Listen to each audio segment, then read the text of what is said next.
Bismillah ar-Rahman ar-Rahim, alhamdulillah, wassalatu wassalamu ala rasulillah. Brothers and sisters in Islam, assalamu alaikum wa rahmatullahi wa barakatuh. Today is part 19 of the Seerah, which we have been journeying on for a few months now, alhamdulillah. And we have arrived at the point where the Prophet ﷺ has left Mecca and he has now begun his first day in Medina. His first day in Medina. In the Hijri calendar, it's recorded to be the 12th of what you call Rabi' al-Awwal, in the first year of the Islamic calendar. And that's equal to about 37 September 622. You know, we're in now 2018. That was in 622. That's when the Prophet ﷺ is recorded to have been the first day in Medina. So today, inshallah, we're going to see that transition, the change from what happened in Mecca to what is now going to happen in Medina. This is it, guys. This is the change. This is where everything becomes serious. Let me recap. In Mecca, the types of verses that Allah subhanahu wa ta'ala was revealing in the Quran were very different in the way that they were now going to be revealed in Medina, the verses of the Quran. Did you know that the Quran is divided into two types of verses? Two types of verses in the Quran. And they're mixed in between in the surahs. Some surahs have more of these types of verses and less of the others. Some have more of the verses that were appearing in Medina, and other surahs that have more of the verses that appear in Mecca. Some surahs were purely all Mecca, some were purely all Medina. And they call them the Meccan verses and the Madani verses. The Makki verses, Madani verses. So Makki verses means the verses that were revealed from Allah to the Prophet ﷺ while he was living in Mecca. And the verses that were revealed to the Prophet ﷺ in Medina are called the Madani verses. What is the main difference? The main difference is that the verses in Mecca were shorter, sharper. They had more of a ring to it. They're a bit more entertaining to read. When you read them, somehow your voice becomes nicer in them because they're set up for that. Why? Because the types of people that it was addressing were people who didn't really want to listen to the Quran, but they loved poetry. So they needed fast, sharp verses. It's like today, in our time, we have young people who get bored very quickly from listening for too long, right? You want sharp, quick, they want quick learning. And you know what the result of that is? The technology that we have, the iPads and the different apps that they now use. I mean, we're almost wishing that they can go back to watching TV. That's how bad it is. So the iPads, the iPhones, the technology, the 21st century generation, they want fast information. Language, we can't speak that language that well. I mean, we make up our own words. All right? Like, they cut their words. BRB means be right back. Right? Or SH, SMH, shake my head. You can really, really trick me if you try to use these words, these letters on me. Anyway, I'm not going to go on explaining them because then I'll sound very cringy, which is another word, cringe. Anyway, all these words that they're using, fast information. You want to watch a lecture on YouTube, something that you want to learn from. If it's longer than 2 minutes, people don't want to watch it. 5 minutes, maybe. 7 to 10 minutes, nobody wants to watch it, no matter how valuable it is. And so the ignorance has become more. And patience has become less. And manners and etiquettes and character has become less. Wisdom has become less. So my brothers and sisters in Islam, when you're talking to people like that, you have to talk to them in a way that they're going to listen at first. And then slowly, gradually, you teach them. And it's a good idea in how to teach our children. You give it to them little bit by little bit, as much as they can understand. Now, Allah subhanahu wa ta'ala sent down these verses in Mecca, short, precise, entertaining, and they're not talking about difficult things. They're not talking about complex things. They're talking about Allah, God. They're talking about the idols. They're talking about Jannah, talking about Jahannam, talking about that there's a day of judgment. It's talking about you're going to die and be resurrected. It's talking about the value of this world. It talks about simple things. pray, but it doesn't talk about how to pray. Even the hijab, the veil for the women, the prescribed hijab, the veil for the women, it was not yet ordered in the Quran or in the Sunnah, in the words of the Prophet ﷺ in Mecca. That was later on in Medina. In Medina, however, the verses are longer. How can you tell the Meccan verses from the Madani verses? The verses of Medina, they're longer. They take more effort to read. They require longer breaths. For example, the longest verse in the Quran is in the second last page of Surah Al-Baqarah. It's one whole page, one ayah, one verse, one whole page. If you're praying behind an imam and he says, brothers and sisters, don't worry, I'll only read one ayah. And he goes for that second last verse of the Quran, you're stuffed. You're going to have to be standing up for the next half an hour if he's reciting very well. But because we're so bored, we feel tired so quick. One ayah in the whole Quran, in the Quran is one whole page. And it talks about, you know what it talks about? Business dealings. How we should deal in business. If we loan or if we borrow, and that we should write it and get two witnesses to it. Rights, money rights of people. A whole verse talking about business and trade and money rights. Just about that, subhanAllah. And that all came down where? In Medina. It talks about riba, usury. Today they call it interest. To sound nicer, but it's the same thing. And it came down in Medina. It's quite interesting because the Jews, remember we said last week that there were 3 tribes of Jews that lived around Medina, right? Who remembers their name? Banu Qurayza, Banu Qaynuqa, and Banu An-Nadir. That's their names, right? Now, even those names, Banu Qurayza, Qaynuqa, and Nadir, are not Arabic names because the Jews aren't Arabs. But they happen to get there somehow. I don't know. We actually don't know. The historians are guessing. But they learnt the Arabic and they become part of the sort of around the Arabs.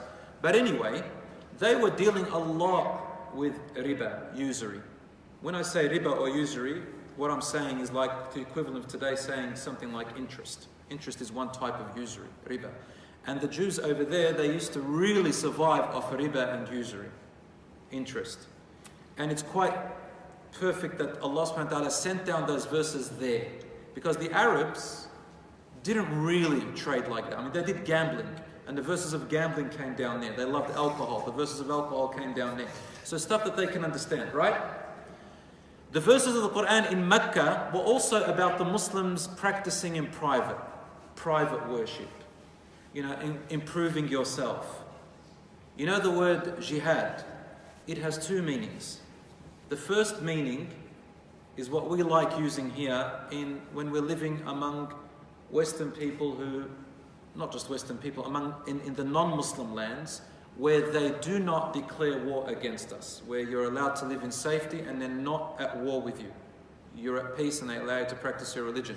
We use the form of jihad, which is to struggle and strive against your own whims and desires, the evil that's within us, right? You jihad against that. To pray to Allah subhanahu wa ta'ala and wake up in the middle of the night, or to wake up for Fajr prayer. It's not easy, right, for some people. So your nafs tells you, sit down, sleep in, who cares?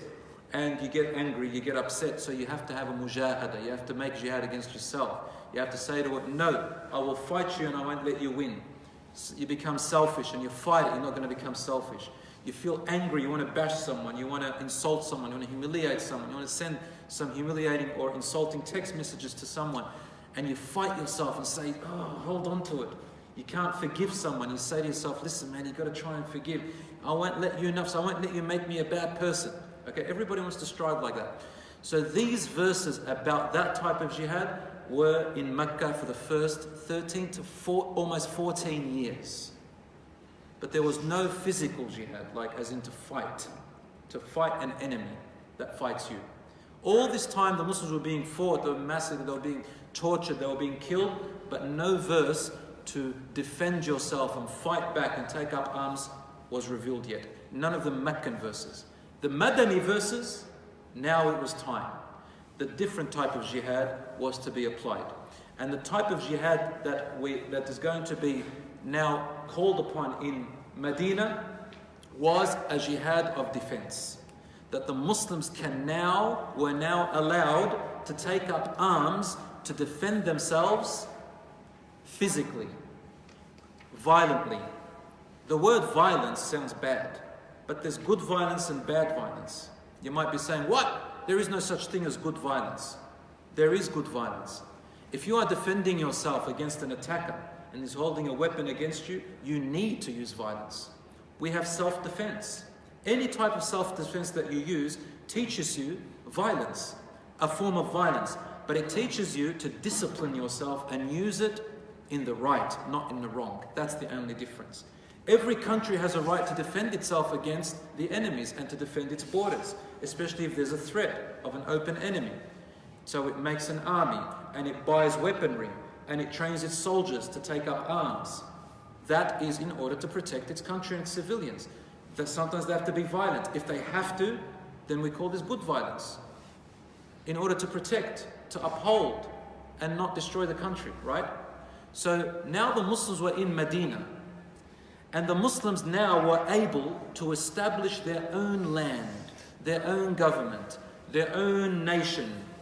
They were able now to build, to produce, to become a productive ummah, one that is now going to give, one that is now going to establish a civilization, one that is going to become a recognized civilization, country, whatever you want to call it, a nation.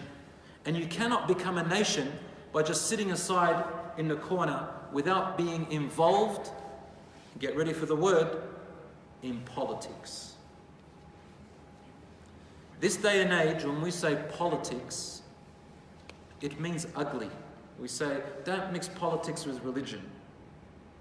I cannot disagree more. But it depends what you mean by politics.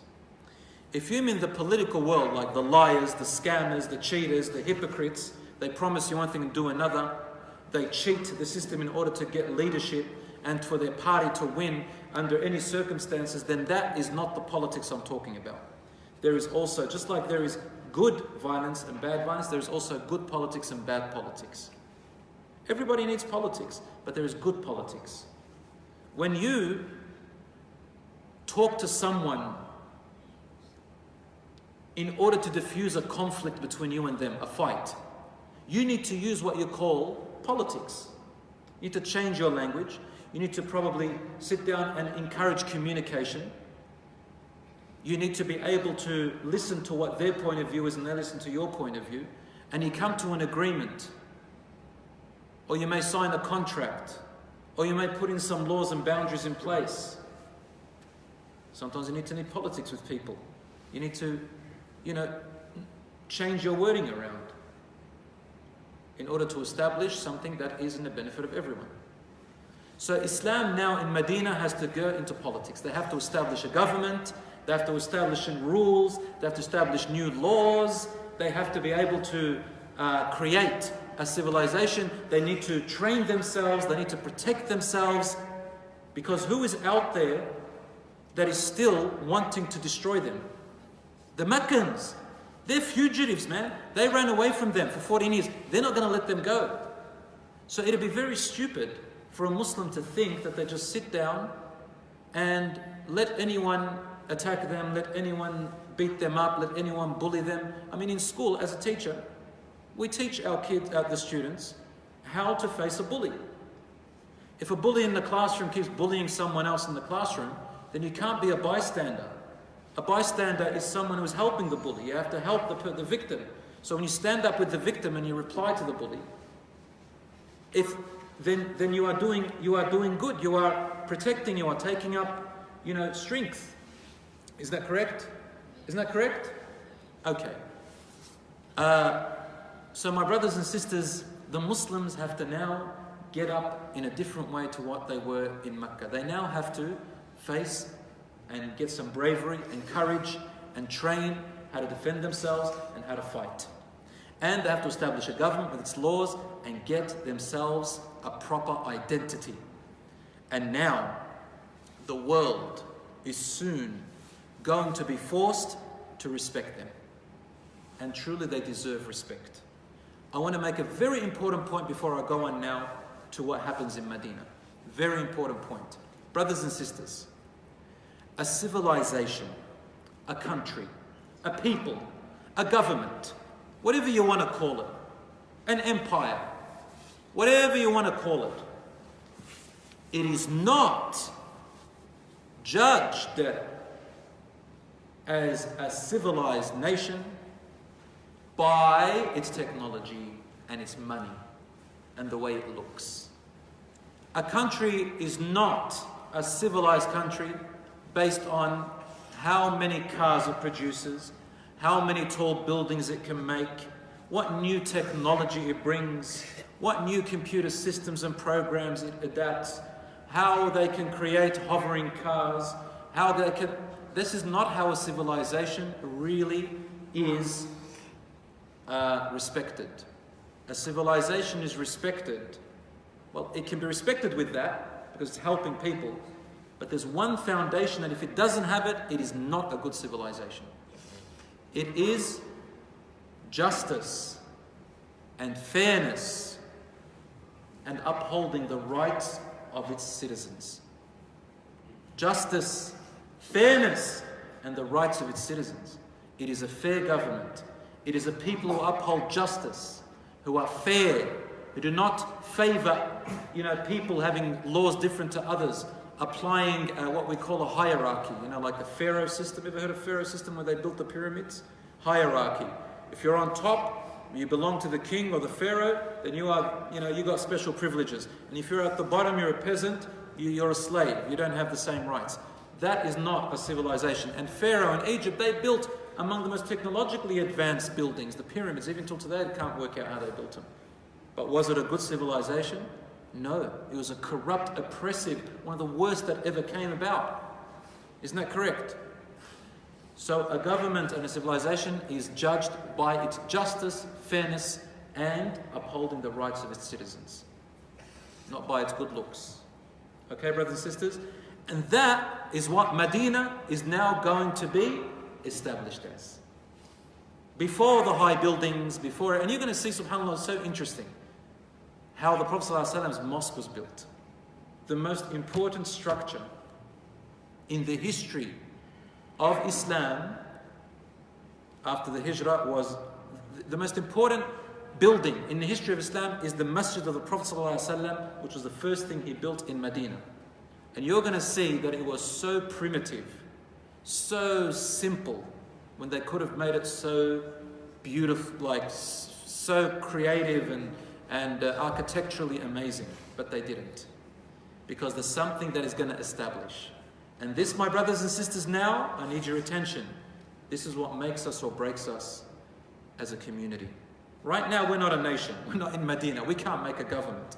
And we're not asked to do that. Nor are we commanded in the Quran and Sunnah to overthrow this government. They are giving you protection and asylum. Some of you have come refugees. We are not asked to overthrow the government. We are not asked nor commanded to establish Sharia here. This is not what we are asked to do right now here. Just like the people who went to Ethiopia, Al-Habasha. So long the Prophet ﷺ said he treats you well and has got justice and fairness over there. The Muslims didn't go to overthrow the government. Even after Medina, after the Prophet ﷺ went to Medina, he did not command them to overthrow Al-Najashi. Nor did they even invade Ethiopia or in fact, they established peace and a friendship with them while they were still Christian. So my brothers and sisters in Islam, you have to have the foundations. And what are these foundations? Number one is what the Prophet ﷺ did. You need to break pride, pridefulness, nationalism, tribalism, right? Genderism, that women are below the men, for example, because that's what the Arabs were doing at that time. And not only the Arabs, the entire world put women as the lower class. So that's what Islam was coming to bring. And to bring justice and equality between the people and something else called equity. Equity means to give everybody what is suitable for them, what their rights are. Even the animals, to give the beasts and the insects and their own pets or their own livestock, their donkeys, their camels, their horses, their goats, their sheep, their rights. Everybody, even the animals, even the insects. The Prophet ﷺ, when he came into Medina, this is the story. He told them, let my camel decide, wherever it sits, there will be my house, there will be my house. So that people don't disagree, so that people don't fight over their hospitality for the Prophet ﷺ. How amazingly wise and intelligent and smart the Prophet ﷺ was. He knew that there are these two tribes, and they've been fighting for hundreds of years. And now their love for hospitality, the Muslims, the Arabs loved hospitality, that if he were to allow them to sleep at someone's house or to let someone else be their host, it can cause a fight between them. They can turn it back into tribalism. So he goes, leave it to the animal. Let the camel decide. Nobody could get upset with a camel. Isn't that right? Everybody was happy. And he let the camel walk. And then everybody's watching an animal, a camel. When the camel sat down, they go, subhanallah, this is where we're going to build the Prophet's house. In the meantime, there was a companion named Abu Ayyub al-Ansari. He happened to be right next to where the camel sat. And obviously the Prophet ﷺ needs a place to sleep in for a few nights. So who did everybody agree on? Abu Ayyub al-Ansari, because he happened to be right next, because they consider, even the Arabs had this. Before Islam came in, the Arabs of Medina and Mecca, when you lived next to a neighbor, the neighbor had enormous rights. They always had this. But Islam came in and kept this beautiful characteristic. See, what is Islam?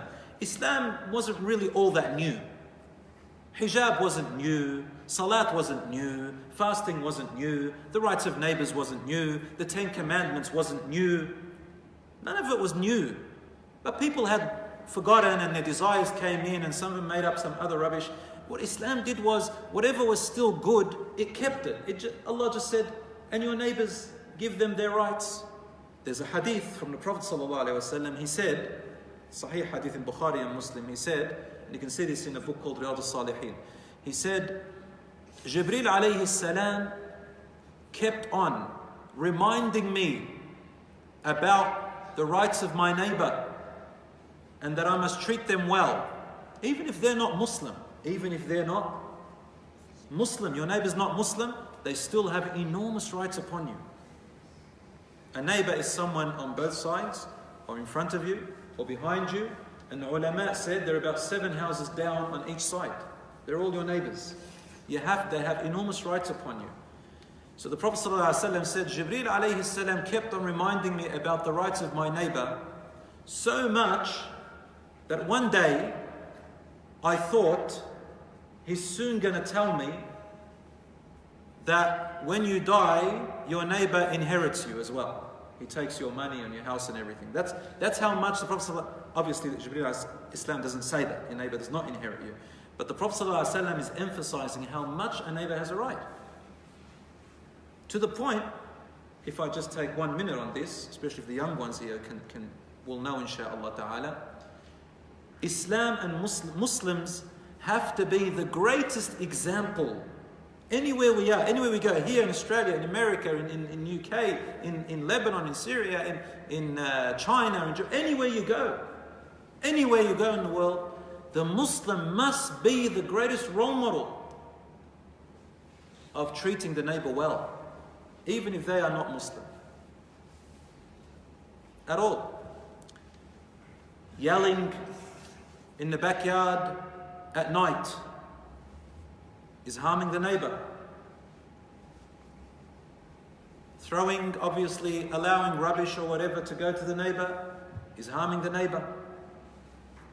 Let's say your car is, you're working on your car and you let smoke go out and it goes to your neighbor. This is harming the neighbor. If you light up a barbecue and they smell the food, it is a right of the neighbor that you offer them. You take some food to them. Yeah? Knock on their door, is a bit of meat. They love it. It's the right of your neighbor. You don't play the television or your radio or whatever it is loud to harm the neighbor. You know that, right? Parking in their driveway, cutting off their driveway, getting some young fellows, young boys or whatever, or girls, and you create a little pact, a little gang, and you stand in front of their house. Or you smoke in front of their house. This is harming the neighbor. If the neighbor tells you, look, I don't appreciate this, you don't shout at them and swear at them. You say, we're sorry. It's their right. You don't come out and stare at the neighbor in a bad way, even if he stares bad at you. You don't do the same. Right? All these things are the neighbor's rights. Did you know that? Did you know that even in Islam, if the culture permits it, some people don't like this, it is said that if, the Prophet ﷺ told us that if a child, if you got a neighbor and their children see you giving your children ice cream, for example, or something, maybe your neighbor doesn't want you to give sweets to their children. What I'm saying is, let's say they're giving something to the child that the other children, would like as well. If the neighbor permits, you should also give their children as well, not let them feel left out. It's enormous, subhanAllah. Something happens to your neighbor, you go visit them, even if they're not Muslim. You ask how they are, you look out for them, they trust you with their property. Subhanallah. This is all entrenched in Islam among the fara'id, among the compulsory things we should do. You come to the masjid, you don't park in the neighbor's driveway, you don't do all these things. Brothers and sisters in Islam, the Prophet ﷺ and the neighbor. What did he do? The first structure he built was the masjid. That's the absolute first thing the Prophet ﷺ did. As he was building the masjid, he gathered the Muslims and they started to help. They started gathering little trunks of palm trees and leaves to make the stumps and the walls. They made clay out of the earth and they made bricks and they started building the bricks and putting cement through it. They put gravel and stone on the floor and the top was made out of branches. Very simple masjid. It's only about 100 meters long by about 100 meters wide. That's how the Prophet ﷺ's mosque was, maybe with 2 pillars in the middle. That's it. That's all. Why?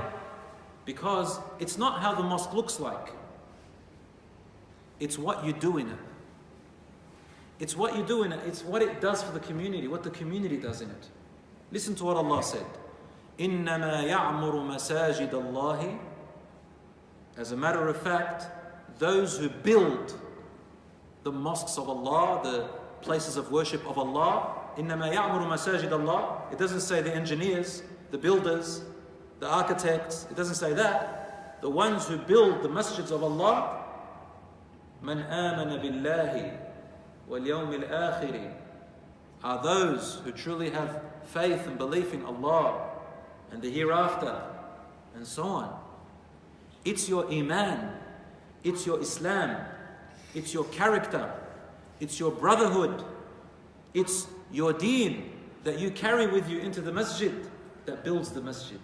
It's your prayer together, your Quran together, your forgiveness to one another, your dua for each other, your helping of one another, your asking about the state of your brother and sister. In the masjid we know this. Who died? Who's alive? Who's sick? Person didn't come to the masjid, usually comes. I wonder what happened. We ask about each other. The masjid is the place. There's a new person, see what they want. How are they? Make sure they're looked after. Someone wants to come know about Islam. We're here. This is the place where you forgive each other. This is the place where you talk to each other. This is the place where you make each other feel like your brothers and sisters. This is the place where you feel like you are family. This is not the place where we fight. It's not the place where we backbite each other. It's not the place where you hold grudges. Some ulama said that if you meet each other in the masjid and you don't talk to each other, it's fard. It's compulsory that you do say at least Assalamu alaikum to each other. You have to. The rights of a Muslim are 6. Number 1, if he says Assalamu alaikum to you, you must say Wa alaikum assalam. If they ask you for advice, you have to give them sincere advice if you can. If you know something that you know some skill and you can give them advice, give them. If they sneeze and say Alhamdulillah, you have to say Alhamdulillah. If you don't talk to the person, you're not going to say Alhamdulillah. You have to. If they are sick and you are able to visit them, then visit them. It's their right. Not every single person, but someone. You have to visit them if you can. If they die, you have to follow their funeral if you can. Not everybody, but at least some people.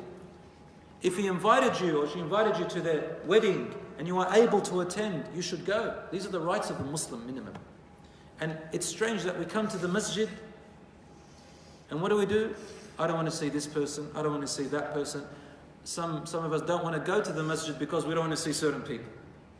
SubhanAllah, how it's turned upside down. When we see this in a community, know that this community is going to fail. Allah is not pleased with a community like that. Allah is not pleased with a community like that. And no matter how beautiful the masjid looks, the people coming in it, if they are against each other and they are enemies of each other, this masjid is not built at all. No matter how beautiful and big it looks.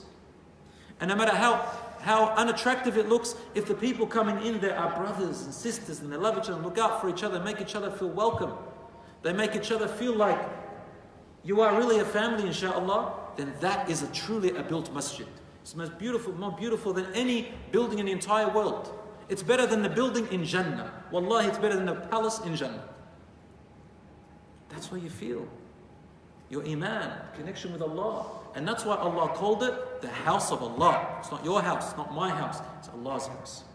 Check this out. When the Prophet ﷺ built the masjid, there was a land. It was owned by two orphans. Guess what? The Prophet ﷺ, he bought the land with his own money from these orphans. Amazing.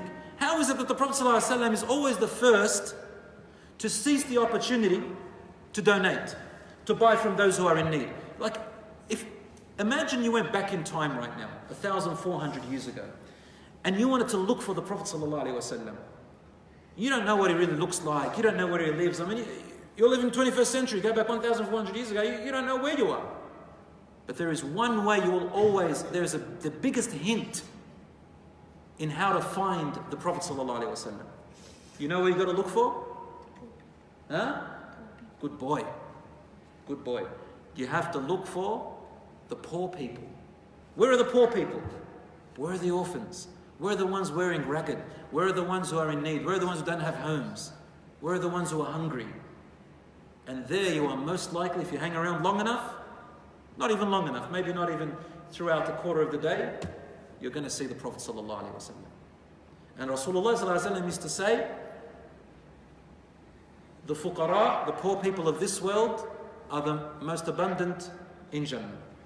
It doesn't mean that they have favors, it's just that he said there are a lot of poor people who are closer to Allah. Just facts. And he used to say, I love the company of poor people. Poor as in financially poor, not poor. Poverty is not your character. You've got a strong character, you've got a generous character, you are brave. This is not a poor person, this is a rich person. It's termed poor as in financially poor. He said, you will find me around them. I love sitting around them. Masakeen, the poor people, the needy people, the orphans. He bought the land and he built the masjid, and it was the masjid of Allah. But they call it Masjid al-Nabawi. He didn't own it, yet he paid for the land. He doesn't come up and say, hey guys, it's my rules, my way or the highway, because I bought this land. This is my masjid. I'll put the committee that I want. I'll put the imam that I want. I put the rules that I want. No. Rasulullah ﷺ said, as Allah said, say the earth belongs to Allah. He gives it to whoever He wills. إِنَّمَا أَنَا بَشَرٌ مِثْلُكُمْ, I'm just a man like you, he used to say. And the first one to hold the bricks and carry the dirt and carry the clay was Muhammad sallallahu alaihi wasallam, the Prophet sallallahu alaihi wasallam himself. You think he sat there and let them work? He is the one who carried it on his shoulder. And we said that the Prophet sallallahu alaihi wasallam is not a poet. But every now and then, the Prophet, peace be upon him, fluked a couple of sentences. So here was a time where he fluked a couple of sentences. He used to say, as he's carrying the bricks and encouraging others to help and to work, he used to say to the Ansar and the Muhajirin, the migrants and the Ansar, he used to say, Allahumma la aisha illa aisha al-akhirah, faghfir lil-ansari wal-muhajira. And they all started to sing it together. The Ansar and the Muhajirin were so delighted when the Prophet ﷺ made this poetry that as they were building the masjid, together they were singing this. Yani, singing as it, don't think like a concert and Michael Jackson, I don't know what. We're talking about just, nice melody that they were melodiously singing out of happiness together. There's nothing wrong with that, chanting together. Allahumma la aisha illa aisha al-akhirah, which means, oh Allah, we know there is no real life except the life of the hereafter. this world is nothing. No matter how much money you get in it, it's not going to buy you happiness. That's basically what they're saying. It's like saying, this world, the money and luxury will not buy you happiness. It's same thing. فَاغْفِرْ لِلْأَنصَارِ وَالْمُهَاجِرِ. Oh Allah, forgive the Ansar and the migrants. So it was so special for the Ansar and the migrants that it bonded them together. In education, we do this a lot, where we find an activity to bring the students to do projects together and let them do it together. They bond together, they do things together, they give each other ideas, and when they make something, they feel so proud of it. They feel so proud of it. Do it with your children. Let them make things at home. Let them figure out how they're going to decorate their bedrooms. Let them figure out how they're going to work around the kitchen and teach them. Let them make a piece of cooking for mothers. Let them do something outside in the backyard. Plant something. Let them plant a little plant for you. And let them water it every day. You'll find that the child loves things that they've done with their hand, especially when their brothers and sisters work together on the same project, right? Tell them, go into that aisle over there and I want you to buy this list of things. Bring it to me and put it in the cart. They love it and they feel that they're part of it. So the Prophet ﷺ was encouraging the community rather than lecturing them, telling them off or telling them what to do. He brought them together and he made chanting poetry with them, right? It's not, wallahi, some parents and teachers, they teach their children and their students to sing halal songs, just words that make them bond together, right? So the Prophet ﷺ did the same thing. And as they were building it, it was Banu Najjar, they call it. There were people, a group of people called Banu Najjar. There was a man from the Jews. He was a scribe, a scholar of the Jews. His name was Abdullah ibn Salam. The Jews had heard about the Prophet ﷺ's entrance, and they didn't like it. They didn't like it because, number one, they were always boasting to the Arabs that a prophet is going to come out soon from them, as their scriptures say. But unfortunately for them, it's not really unfortunate, but for themselves, they didn't like this. They were quite racist, honestly. And when he came out from the Arabs, they didn't want anything to do with him. He has to be from the children of Israel. What's all this? We've been telling the Arabs off all this time, boasting, suddenly he comes out from them. Subhanallah. So one of their scholars, Abdullah ibn Salam, he comes to the Prophet ﷺ and wants to listen to him. He wants to listen to him. He's a scholar. He knows all the scriptures. He's not afraid of a man trying to manipulate him. Isn't that correct? When you're more knowledgeable, it's harder for you to be manipulated. What magic, what sorcery? He went to the Prophet ﷺ to hear his words. Now this was the actual first physical encounter of the Prophet ﷺ with Jews. He really didn't know what they were like. He had never encountered them.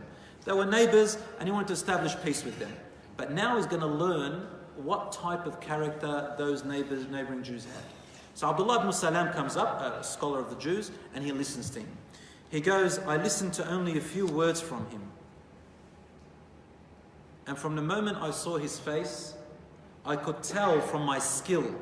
They had a skill, it was an art of looking at a face, and from the features it's a science. You can kind of tell a bit about the person's personality. He goes, from the look of this Prophet ﷺ's face, I knew immediately he is not a liar. And he was truthful. He is not a liar. Till today, every enemy, every Orientalist or historian that doesn't like the Prophet ﷺ can say everything they want about him, but they cannot call him a liar. They cannot establish that. Nobody can call him a liar. He never lied, sallallahu alaihi wasallam. Right? And he said, I knew he had a face of a man who does not lie. And that made me listen to him. He goes, I listened to a few words and he embraced Islam. He compared it to the scriptures he has. He goes, this is the truth. He embraced Islam on the spot, and the Prophet ﷺ said, then the man said, Abdullah ibn Salam said, Ya Rasulullah, don't tell the Jews yet. Don't tell my people that I've embraced Islam. For wallahi, you don't know them. They are manipulative people and you cannot trust what they say to you. Now, I'm not having a go at the Jews. There are beautiful Jews out there.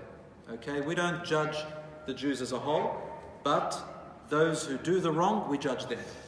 The Zionists who are in Palestine, who have occupied Palestine unfairly and oppressively, where they happen to be Jewish, Zionist Jews, whom the majority of Jews of the world do not agree with for their own purposes and reasons. But they happen to be Jews, we are against their action and their oppression. So the Prophet ﷺ, these Jews were around him, and now he was learning their characteristics. He says, Abdullah ibn Salam, my people are not trustworthy and they're cunning and conniving. So, before you tell them that I have embraced Islam, let them come forward first and ask them about me first. So they came along and the Prophet ﷺ said, ماذا تقولون بعبد الله ibn Salam? What do you think of your scribe, Abdullah ibn Salam? And they all said, there was about 50 of them, they all stood up with one voice in front of everybody. They said, Wallahi, he is the most honorable among us, son of the most honorable among us, he is the most honorable among us, son of the most honorable among us, and the most knowledgeable among us. Then he said, the Prophet ﷺ said, what if he were to embrace Islam? They said, na'udhu billah. We seek refuge in God that he would do anything like that. And then he said, Abdullah ibn Salam, ukhruj ilayhim, come out. Right there. Yani there's maybe 20 seconds. He comes out and he said, O my people, I bear witness there is only one God, and Muhammad, this man, is the messenger of God. Immediately they said, Wallahi, he is the most disgraceful among us, son of the most disgraceful and the most ignorant among us. Right there, within 20 seconds. Subhanallah.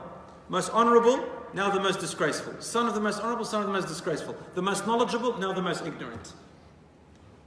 So brothers and sisters, if you know yourself that you are on the truth and you are speaking the truth, and somebody calls you a liar, a false person, tries to change your words around, manipulate your words, twist your actions, try to, defame you or whatever, if you know yourself, and you know that you are doing the right thing and saying the right thing, then only know that these people, they just hate you, they just want to be they're just envious, they just want to stop you, they know that they are wrong, but they want to project it on you, they want to make you look like the bad person. Let them be. Allah says in the Quran, خُذِ الْعَفْوَ, be noble, وَأْمُرْ بِالْعُرْفِ, continue to tell people good things, وَأَعْرِضْ عَنِ الْجَاهِلِينَ, and the ignorant ones, avoid them. Don't respond to them, they just want to argue. دخل الوقت العشاء. Okay, so it's adhan time now for Isha. I'll take just one more minute inshallah to wrap up. My brothers and sisters in Islam, the masjid was built and the Prophet ﷺ wants to call people to it. They need a special call for this new building, for this special community. They're making poetry, that's nice, but it's not going to last.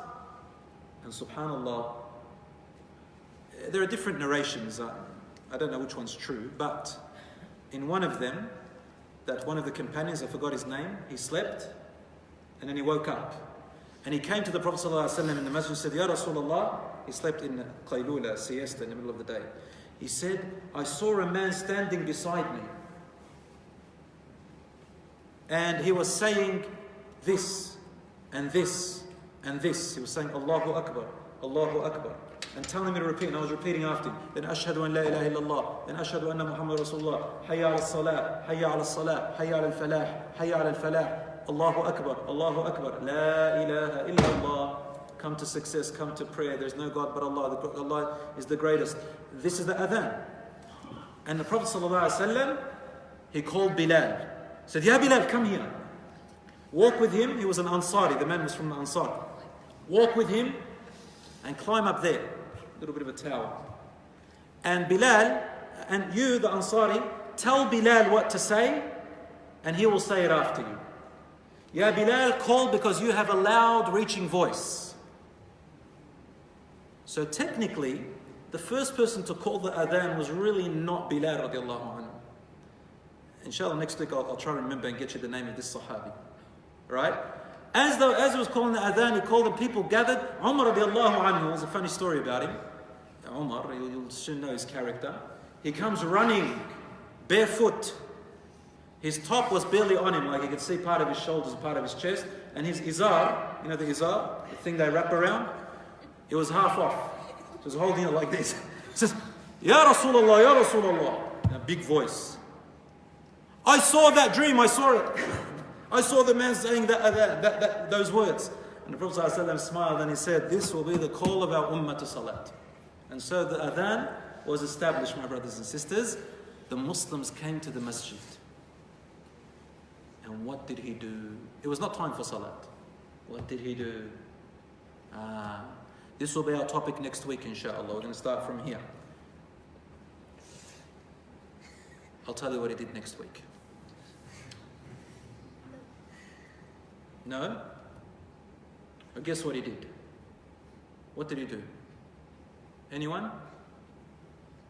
He did something that was the most amazing thing in the world. That we need always in our lives. We're doing it right now, I think. Thinking? No. He made them into something called ukhuwa. Ukhuwa, which means brotherhood and sisterhood. You know, we're brothers and sisters in Islam. That never existed. This was the first time it ever happened. Nobody ever knew about this thing called brothers and sisters. It's like you belong to my family or my bloodline, that's it. Or from our people. Now the brotherhood and sisterhood was established. Now next week I want to talk to you about this. You have to come back because this is very, very, very important. Okay? The brotherhood and sisterhood system that had never existed before. My brothers and sisters, Jazakumullah khair for listening. Inshallah, we'll see you next week, same time to Maghrib and Isha. Wa sallallahu ala nabina Muhammad wa ala alihi wa sahbihi ajma'een. Wassalamu alaikum wa rahmatullahi wa barakatuh.